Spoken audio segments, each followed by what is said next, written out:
Hi viewers, numerology பேஸில் பிபியோட எல்லா மேட்சுக்கு நம்ம டீம் ப்ரெடிக்ஷன் பண்ணி கொடுத்துட்ருக்கோம். அந்த வகையில் நம்ம இன்றைக்கி பார்க்க போகிறது பிபியோட 35வது மேட்ச். இந்த மேட்ச்சில் அடிலைட் ஸ்ட்ரைக்கர்ஸும் சிட்னி சிக்ஸர்ஸும் பார்த்தீங்கன்னா ப்ளே பண்ணுறாங்க. இந்த மேட்ச் ஜனவரி 15ஆம் தேதி புதன்கிழமை மத்தியானம் 2 மணிக்கு பார்த்தீங்கன்னா நம்ம ஊர் டைம் படி ஸ்டார்ட் ஆகுது. இந்த மேட்ச்சில் யாரெல்லாம் எப்படி பெர்ஃபார்ம் பண்ணுவாங்கன்னு ஒரு ஃபுல் மேட்ச் ப்ரெடிக்ஷன் இந்த வீடியோவில் பார்க்கலாம்.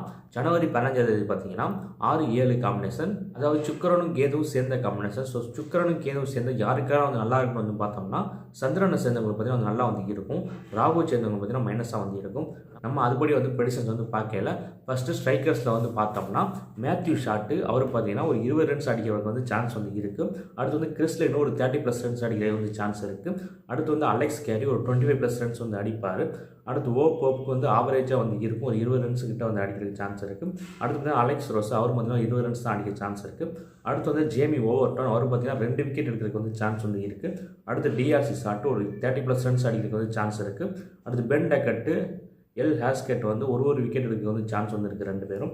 அடுத்து ஜே பக்கிங்கம் கொஞ்சம் ஆவரேஜாக இருக்கும். அடுத்து லாயிட் போப்பு 2+ விக்கெட்ஸ் எடுக்கிறதுக்கு சான்ஸ் இருக்குது. நெக்ஸ்ட் சிக்ஸர்ஸில் பார்த்தோம்னா ஜாஸ் பிலிப்பே ஒரு 30+ ரன்ஸ் அடிக்கிறதுக்கு சான்ஸ் இருக்குது.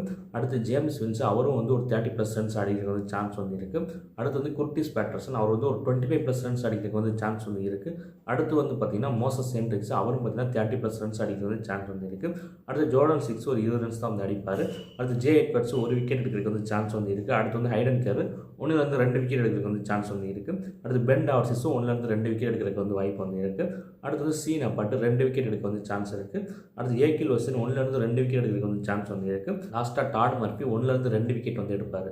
இப்போ யாரெல்லாம் எப்படி பெர்ஃபார்ம் பண்ணாங்கன்னு பார்த்தோம், எவ்வளோ ரன்ஸ் அடிப்பாங்க, எவ்வளோ விக்கெட்ஸ் எடுப்பாங்கன்னு பார்த்தோம். நெக்ஸ்ட் யாரெல்லாம் ட்ரீம் டீம் வரதுக்கு சான்ஸ் இருக்குன்னு பார்க்கலாம். அதுபடி பார்க்கையில் Chris Lynn, Alex Carey, Jamie Overton, D'Arcy Short, Lloyd Pope, Josh Philippe, James Vince, Curtis Patterson, Moses Henriques, Hayden Kerr, Ben Dwarshuis, Sean Abbott, Akeal Hosein இவங்கெல்லாம் பார்த்தீங்கன்னா ட்ரீம் டீம் வரதுக்கு possibility இருக்கக்கூடிய players. Next யாரை captain vice captain போடலாம் பார்க்கலாம். அதுபடி பார்க்கையில் Chris Lynn, Josh Philippe, Sean Abbott இவங்க 3 பேரையும் கேப்டன் வைஸ் கேப்டனாக போட்டு நான் சொன்னதெல்லாம் வச்சு ஒரு டீம் ஃபார்ம் பண்ணி போட்டிங்கன்னா ஒரு நல்ல ப்ரைஸ் வின் பண்ணலாம் நீங்கள்.